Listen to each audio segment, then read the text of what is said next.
Thanks for staying with BERNAMA TV. Now, on today's edition, in our Point of View segment, we'll speak with Dato Ahmad Azam Abdul Rahman from the Human Rights Commission of Malaysia, or SUHAKAM, as we mark Human Rights Day 2025. That's not all. We'll also discuss Australia's world-first teenage social media ban with Bobby Varanasi, CEO of Re-generative Futures. I'm Melissa Ong. This is The World on BERNAMA TV.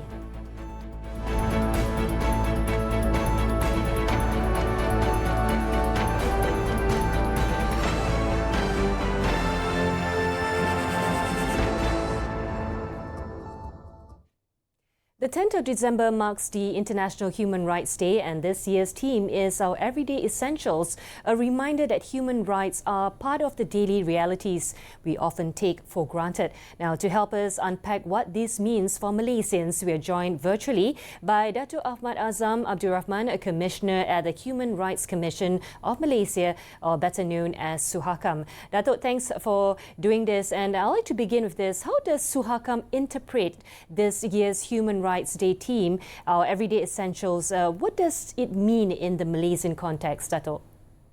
Yeah, thank you very much, Marisa. Well, today we are celebrating our Human Rights Day, and what we call the theme for this year is our Everyday Essentials. What does it mean to Malaysia? First, what we call when we talk about our everyday essentials, it become a culture.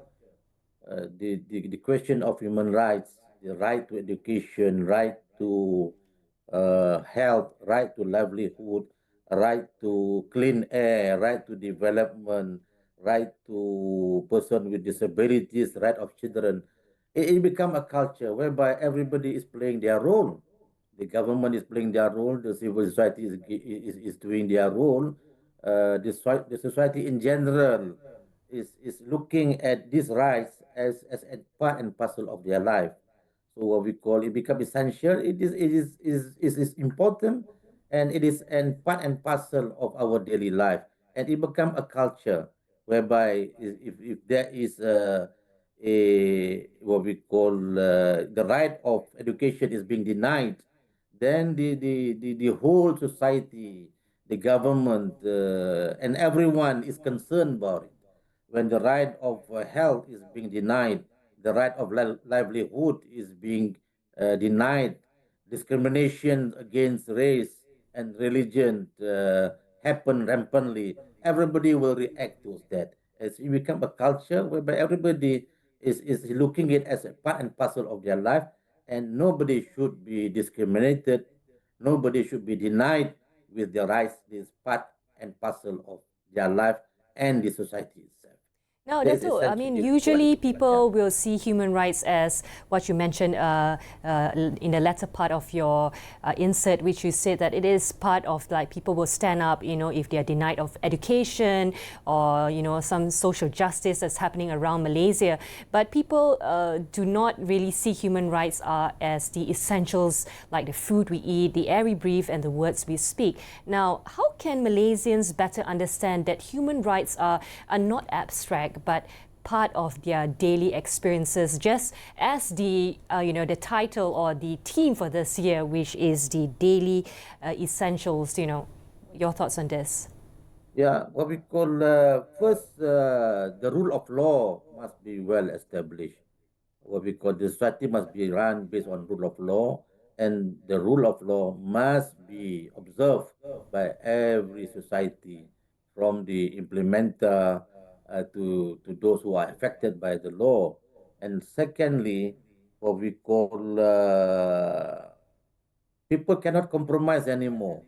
Okay, when you are being discriminated because of your race or your religion, what we call the right to work, the right to livelihood, the right to health, the right to education. These are the essential of life. So what we call when the government in particular is providing free education, for example, there is nobody is being denied of their rights, and there are food is accessible, what we call to everyone in time of needs. So then people can feel it, during the flood time, what we call, and everybody is chipping in to help from the government agencies to the CSO, and people can feel when any rights is being denied, or when there's a problem of like flooding, when there's a problem of fire in any housing complexes, everybody is responding to that without considering whether they are from which race or religion. That become immaterial. What is important, the life of human being is very important and must be preserved and must be protected. Yeah. Now, OHCHR notes that many people today feel a sense of insecurity or disconnection. From Suhakam's perspective, why do some Malaysians feel disengaged from the idea of human rights, and how can we better bridge this gap, Dato? Well, we are living in the global world. Everywhere, everyone is being connected. What's happening in America, we see it. What's happening in Gaza, we can see it live in live stream. What's happening, the flooding in Indonesia, the flood in Kuala Lumpur, the flood in every part of the world, we can see it, and how people are being responding. For example, now when we look at the issue of in America, uh, made America great again, then the feeling of extreme nationalism, the feeling of xenophobia is quite rampant. Discrimination against other races is quite rampant. And this is reflected in the media, and it is affecting to our society as well and everywhere. So now the question of human rights that has been trampled in the West, in America in particular, human rights has been trampled violently in Gaza. So somehow it's affecting the mind of the people in Malaysia. So that is why what we call there is a big gap. One is being portrayed from other part of the world. Actually, in Malaysia, we are doing quite well, but these issues are being is affecting the mind of the people, and somehow it influence some of those who are not well informed on what's happening all over the world, and they are trying to what we call to promote such agenda which is not relevant to our country, and that could be detrimental to our country. So these are the gap, the factors that's happening in the globalized world somehow is affecting our society, and we have to be very careful with that, because if we are not concerned, and this is getting out of hand, it will affect what we call racial problem in our country. Religious freedom will not be as good as what we are experiencing right now. So these are some of those issues, the gap that has to be addressed through media, through government policy, and through leaders of our own country who are more responsible in condoning such extreme ideas creeping in our society, as what we hope it shouldn't happen in our country. Now, that's looking ahead to 2025 and, of course, beyond in 2026 next year, what is Suhakam's key priority to ensure that human rights truly become part of our everyday essentials? Well, what we call first, we have to strengthen the institutional reform. What we call, for example, people love to come to Malaysia. Refugees are coming to Malaysia, seeking refuge in our country. There must be a reform in our uh, what we call the institutional reform.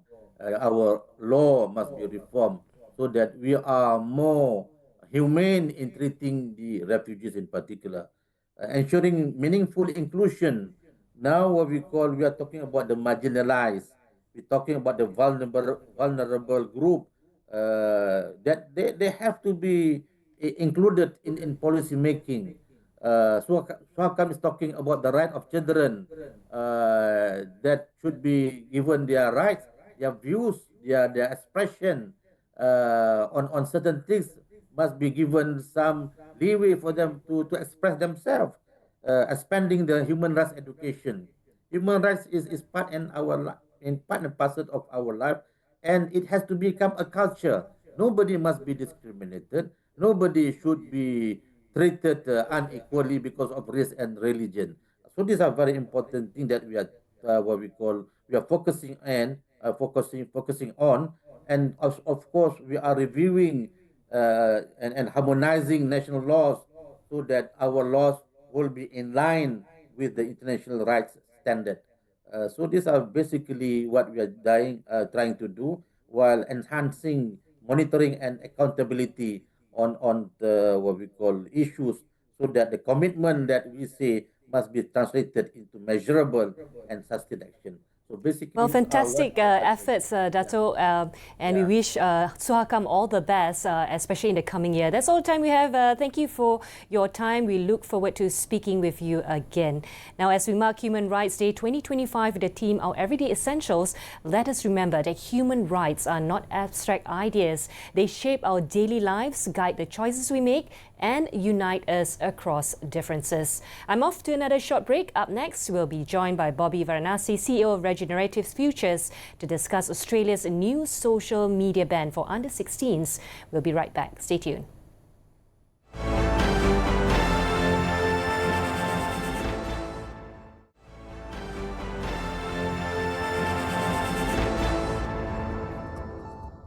Welcome back with me, Melissa Ong. From 10 December 2025, Australia is set to introduce a world-first move banning under 16s from major social media platforms including TikTok, Instagram, X and also YouTube. 10 of the biggest platforms were ordered to block children from midnight on the 9th December or face fines of up to 49.5 million Australian dollars under the new law, which drew criticism from major technology companies and free speech advocates, but was welcomed by parents and child advocates. Now, joining us to discuss this is Bobby Varanasi, CEO of Re-generative Futures. Bobby, let's begin with here. You know, Australia has just banned under 16s from using major social media platforms, a first of its kind move globally. Now, from a cybersecurity perspective, how significant is this step and what does it signal for online safety policies worldwide, Bobby? Well, it is quite significant in the sense that control that has always rested in the form of self-governance with the large tech companies, is now being challenged, if not being completely eliminated. So you're also seeing other participants, especially governments and civil society organizations, getting a lot more concerned and therefore getting involved. Does this mean that it is going to be extremely effective in the larger context of what we are trying to prevent? I don't suppose it is going to prevent, because there are an extreme number of thorny yet very complex intricacies to actually identifying an individual. For example, is he whether he's 16 years old or not, because you're not allowed to use existing identification models, because that would then mean closer surveillance. So we will have to see what new technologies will come into play to actually enable the identification while also ensuring that the existing models of parental control, which have been quite, uh, disastrous, are, enhanced with new tech and new models. But we have to be careful about not stepping the barrier towards surveillance technologies.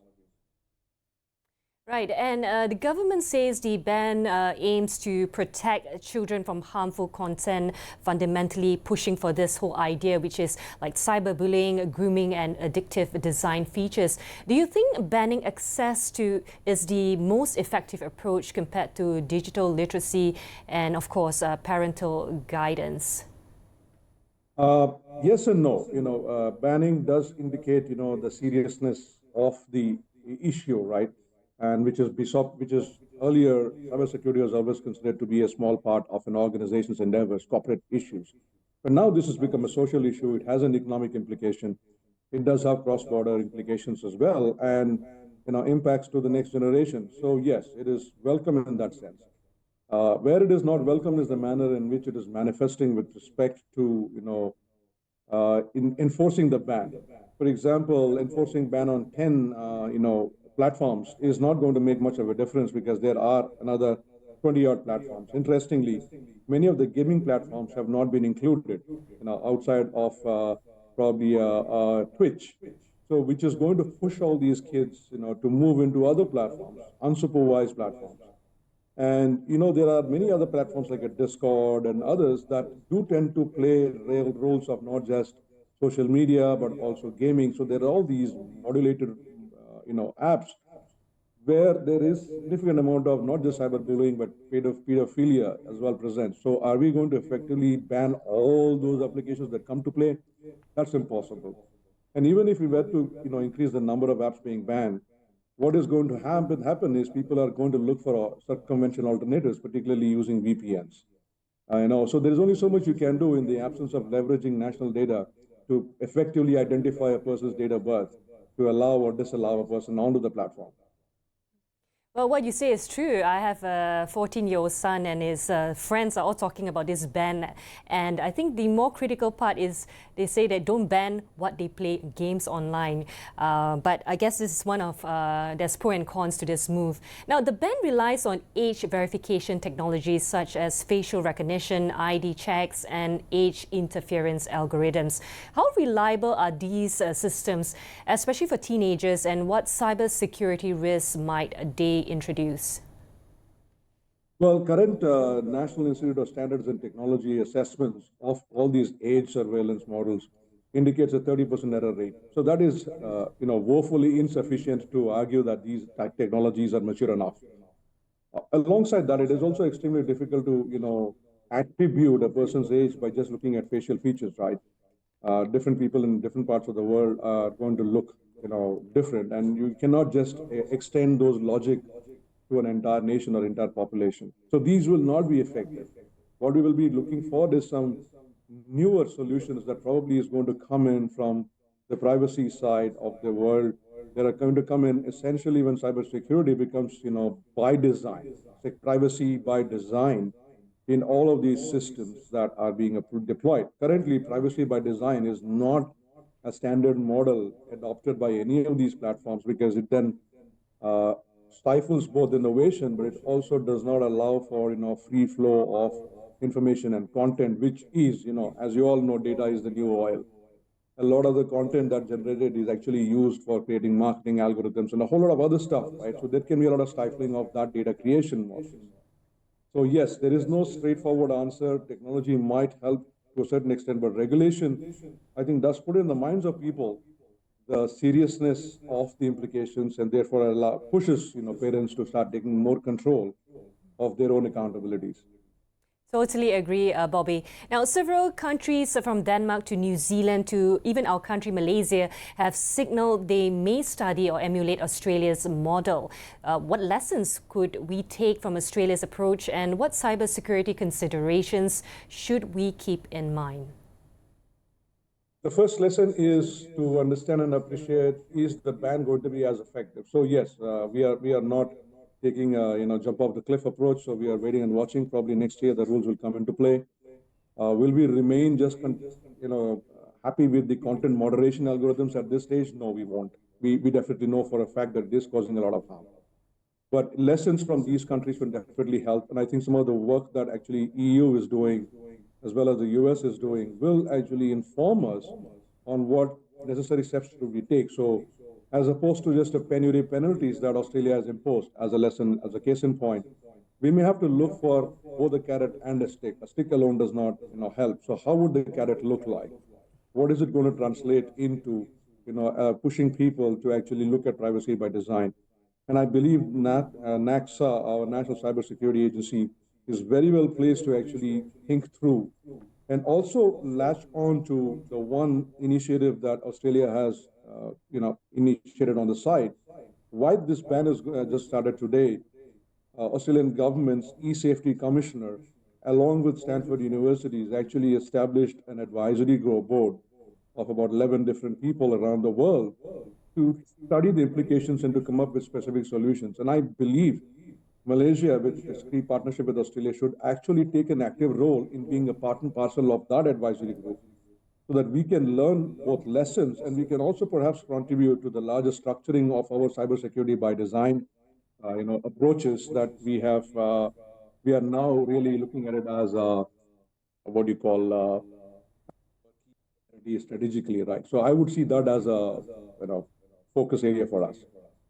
Now, to wrap things up, do you think this move by Australia marks the start of a new era in online regulation for minors especially, or is it more of an experimental measure that might be refined over the years, Bobby?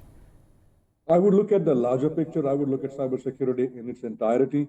This is just one small cog in a very large wheel, highly complex, interconnected wheel that traverses boundaries, right? And you know, at the national consciousness across much of the world is driven by cybersecurity considerations, the risks that it presents to both societies and economies. This will become an integral component, and I'm glad it is becoming an integral part of the conversation. But it won't necessarily be just about, containing minors. It'll probably also feed into larger conversations around liberties and freedoms. I don't know how they will manifest. For example, the banning of X is really putting a spanner in the works with right to free speech, right? So free speech and responsibility. Where do we draw the lines with sovereignty? These conversations will come in, and we haven't even talked about the influence of AI in all of these things and how it might create, monsters that nobody will be able to individually take control of, and so it'll need a concerted approach at a national level. So it's Well, exciting, that's but I right, think Bobby. A lot of things to talk about. We're really running out of time, and we do need to invite you to the studio to really walk us through this. But thank you so much for sharing your perspectives. It's a conversation that will continue to develop as countries rethink how to keep young users safe online. Thank you, Bobby.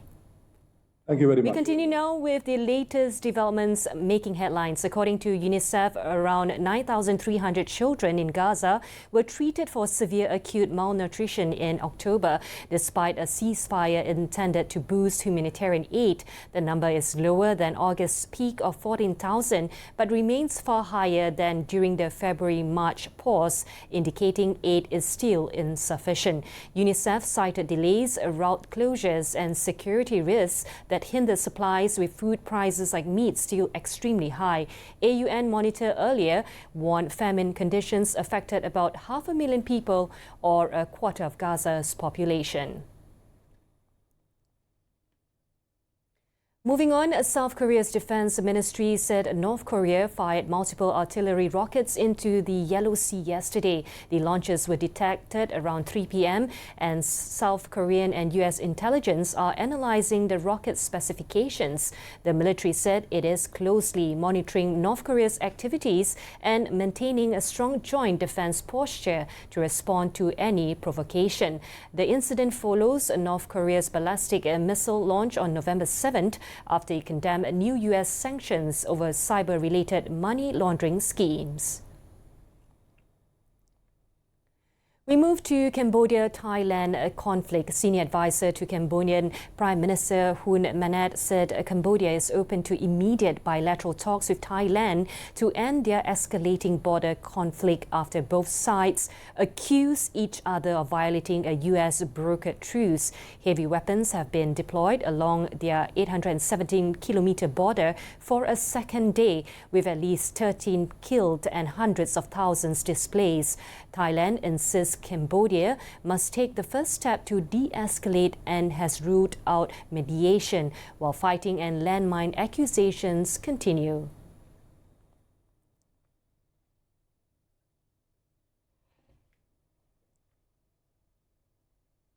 That's all the time we have for now. For the latest, visit BERNAMA.com and follow us on our social media platforms. You can also tune in to BERNAMA Radio on 93.9 FM for updates. I'm Les Song.